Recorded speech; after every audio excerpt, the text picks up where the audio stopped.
My dad placed the tripod in front of me for the 4th time today and dropped a brown box on the table. We're doing a toy opening for the channel. Now get your goddamn intro right. He pressed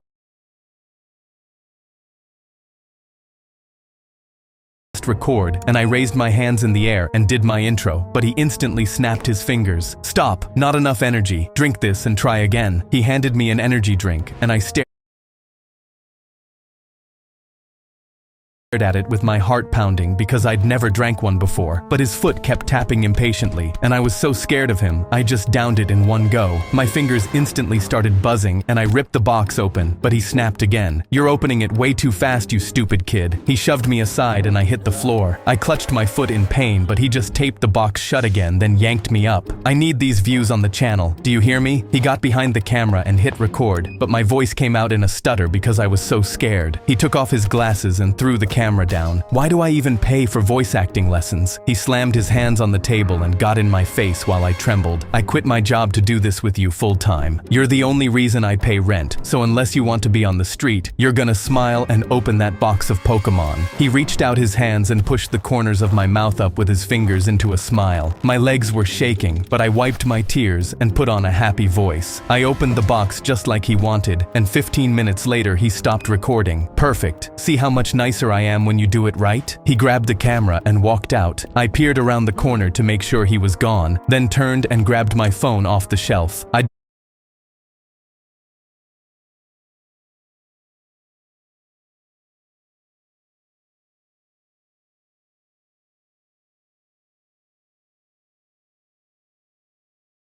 been recording everything because I wanted to show my viewers the real behind the scenes. I logged into the channel and uploaded my video. I walked into the kitchen, my chest still tingling from the energy drink, and his phone was buzzing so hard it fell off the table. He grinned, "We're going viral." But when he picked up his phone and pressed play, his face went gray. He watched himself yelling at me, then leaped out of his chair towards me. I ran to the door and opened it because police were already here. He would never make me post again.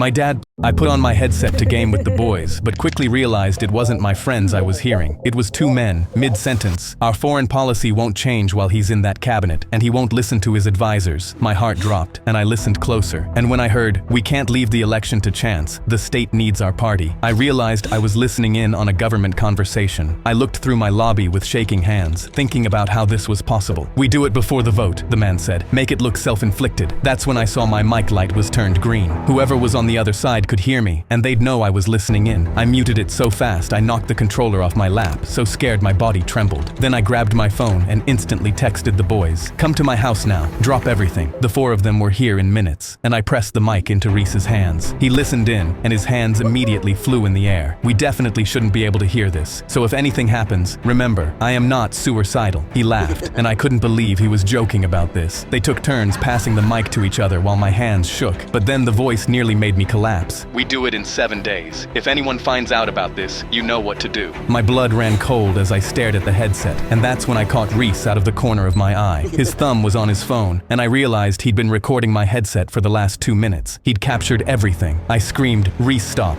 and reached for his phone, but he smiled and leaned away from me. Then he typed something and turned his screen towards me, and I saw the video he just took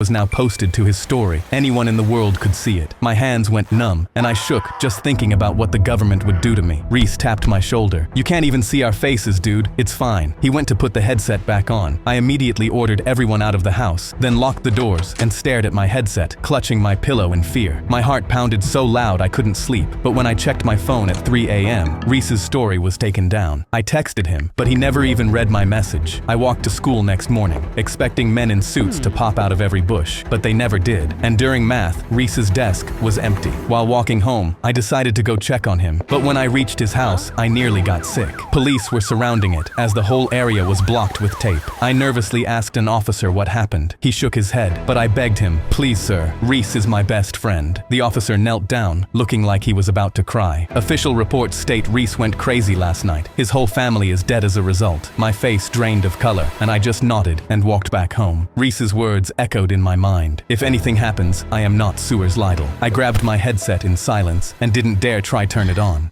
I put on my headset to game with the boys.